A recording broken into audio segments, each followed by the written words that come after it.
بسم الله الرحمن الرحيم.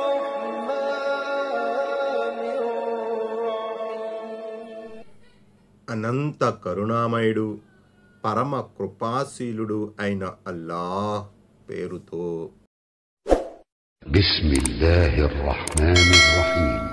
సూరతుల్ అరాఫ్. బిస్మిల్లాహిర్ రహ్మానిర్ రహీం. 7. అల్ అరాఫ్ సూరా. అవతరణ మక్కా. ఆయతులు 206. అపార కరుణామయుడు పరమ కృపాశీలుడైన అల్లాహ్ పేరుతో. ఆయత్ నంబర్ 1. ألف لام ميم صاد.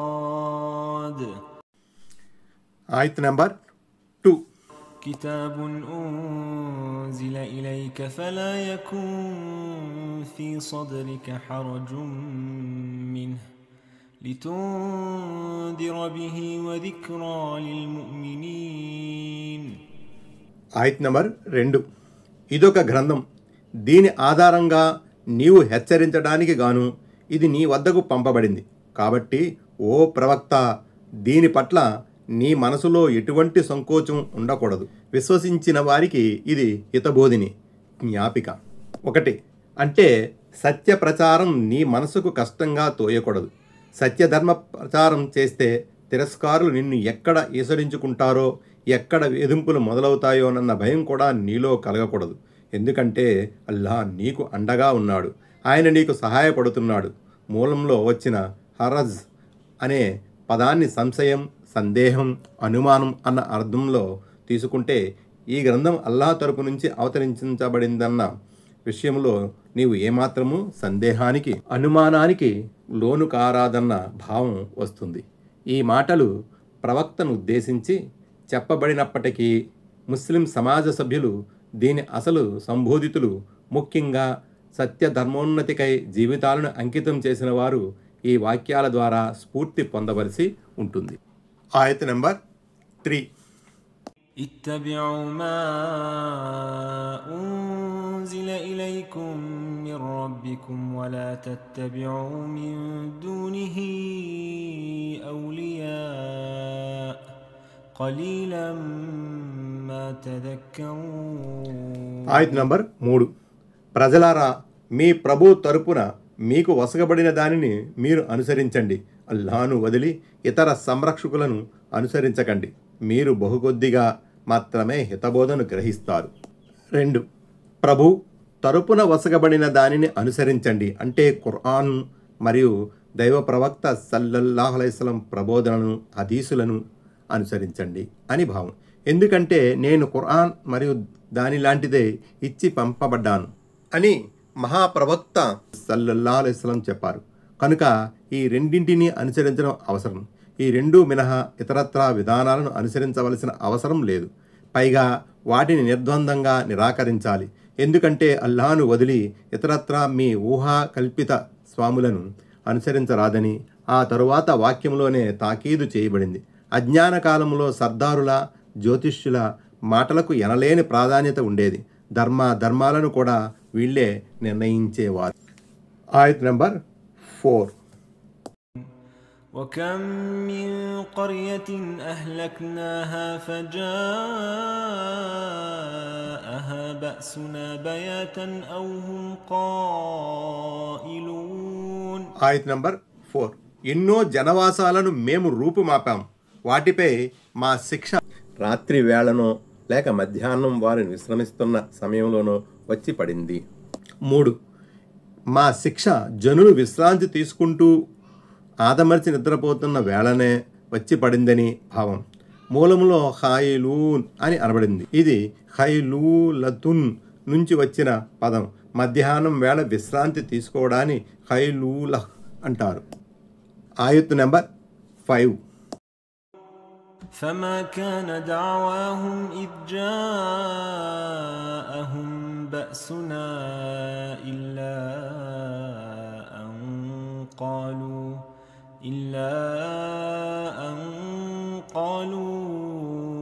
إنا كنا ظالمين.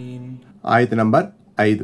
వారిపై మా శిక్ష వచ్చి పడినప్పుడు మేము నిజంగానే దుర్మార్గులం అన్న మాట తప్ప మరొక మాట వారి నోటి నుండి రాలేదు.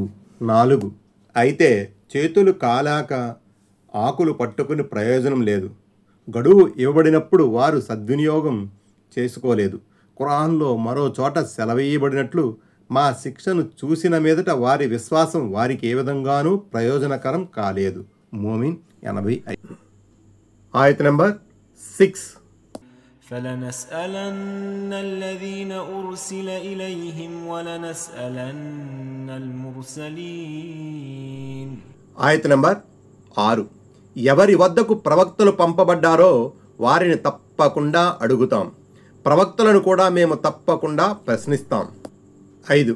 మీ వద్దకు ప్రవక్తలు వచ్చారా లేదా? వారు నా సందేశాన్ని మీకు అందజేశారా లేదా అని దేవుడు తిరస్కారులను నిలదీసి అడుగుతాడు. దానికి వారు, ఓ అల్లాహ్, ప్రవక్తలు మా వద్దకు వచ్చిన మాట నిజమే, కానీ మేమే మా అదృష్టం తగలబడి వారి పట్ల దురుసుగా ప్రవర్తించాం అని ఒప్పుకుంటారు. మీరు నా సందేశాన్ని హెచ్చుతగ్గులు లేకుండా మీ సమాజాల వారికి అందజేశారా? మీ సమాజాల వారు ఎటువంటి వైఖరి అవలంబించారు అని ప్రవక్తలను కూడా ప్రశ్నిస్తాడు. దానికి ప్రవక్తలు జరిగినదంతా చెప్పుకుంటారు. ఈ వివరాలు దివ్య ఖురాన్లో అనేక చోట్ల పునరావృతం అయ్యాయి. ఆయత నెంబర్ 7. فلنقصن عليهم بعلم وما كنا غائبين. ఆయత నెంబర్ 7.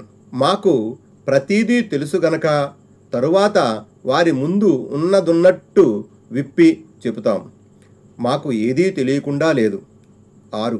మాకు గోప్యమైన విషయాలు, బహిరంగ విషయాలు అన్నీ తెలుసు గనక మేము వారి ఎదుట ప్రవక్తల సమాజాల ముందు వారు చెప్పినది చేసినది అంతా పోసగుచ్చినట్లుగా చెబుతాము.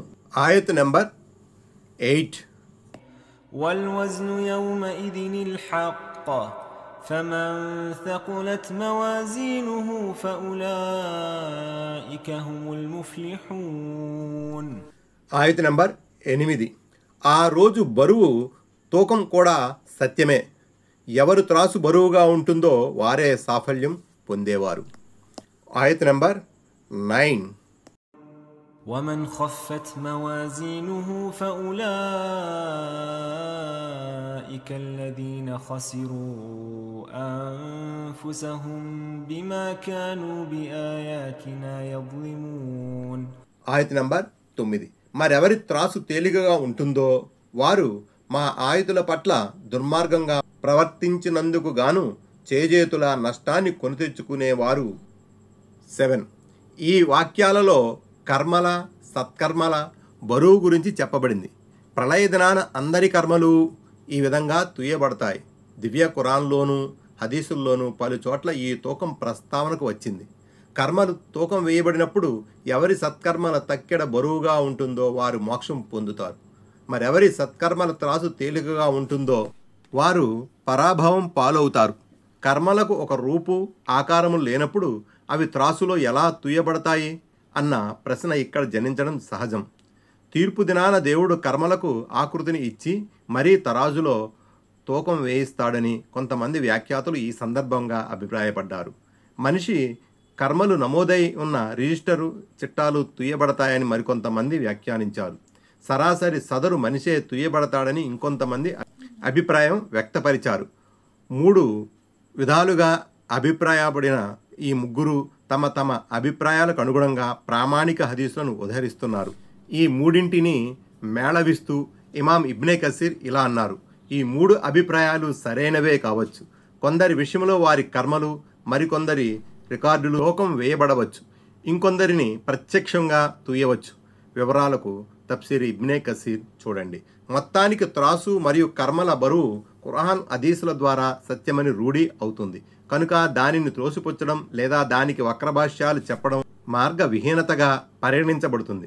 సాంకేతికంగా, వైజ్ఞానికంగా ప్రపంచం ఎంతో పురోగమించిన ఈ యుగంలో కూడా బరువు తూకానికి సంబంధించి ఇలాంటి సందేహాలకు ఆస్కారం కలగకూడదు. ఆయత్ నెంబర్ 10. ولقد مكناكم في الأرض وجعلنا لكم فيها معايش قليلا ما تشكرون. ఆయత్ నంబర్ 10.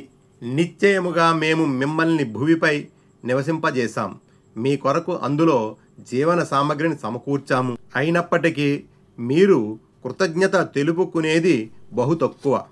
ఆయత్ నంబర్ 11. ولقد خلقناكم ثم صورناكم ثم قلنا للملائكة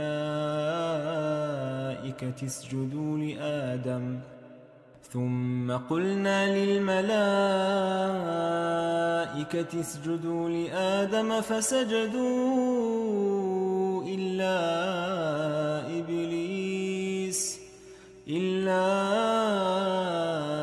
إبليس لم يكن من الساجدين. ఆయత్ నంబర్ 11.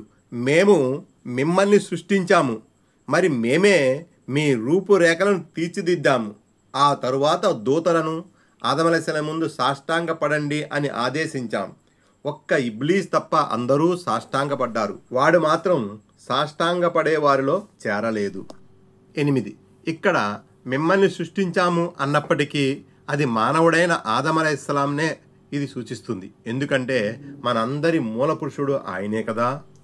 ఆయత్ నంబర్ 12.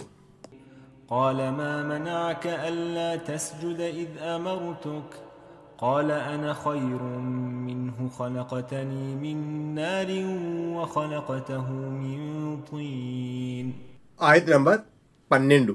నేను నిన్ను ఆజ్ఞాపించినప్పటికీ సాష్టాంగ పడకుండా ఏ విషయం నిన్ను అడ్డుకుంది అని అల్లా అడిగితే, నేను అతని కంటే గనుడను, నీవు నన్ను అగ్నితో సృష్టించావు, అతన్నేమో మట్టితో చేశావు అని ఇబ్లీస్ చెప్పాడు. 9.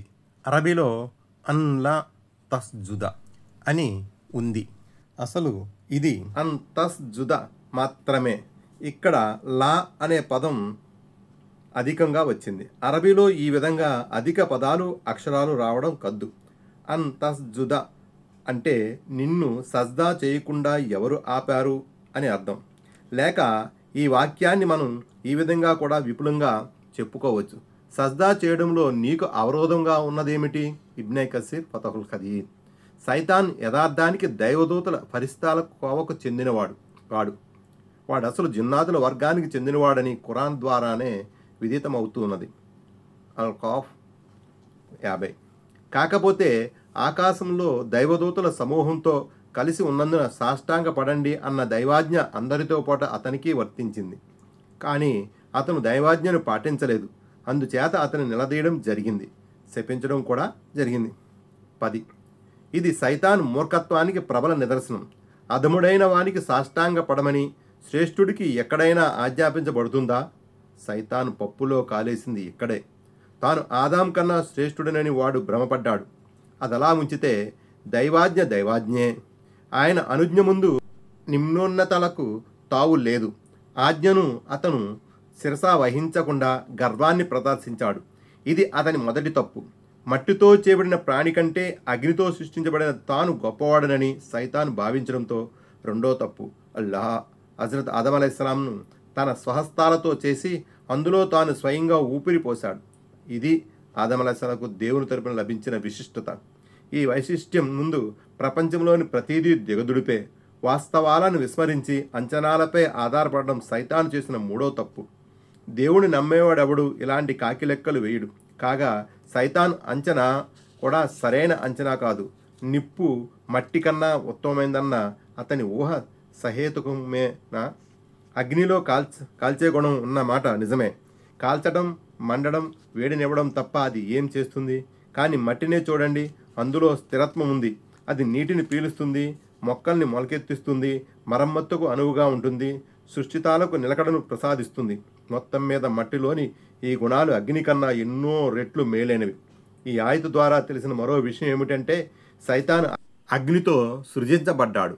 హదీస్ ప్రకారం దైవదూతలు కాంతితో సృష్టించబడగా ఇబ్లీస్ అగ్ని జ్వాలతో సృజించబడ్డాడు. ఆదం అలైహిస్సలాం మట్టితో సృజించబడ్డారు. సహీ ముస్లిం కితాబు జుహద్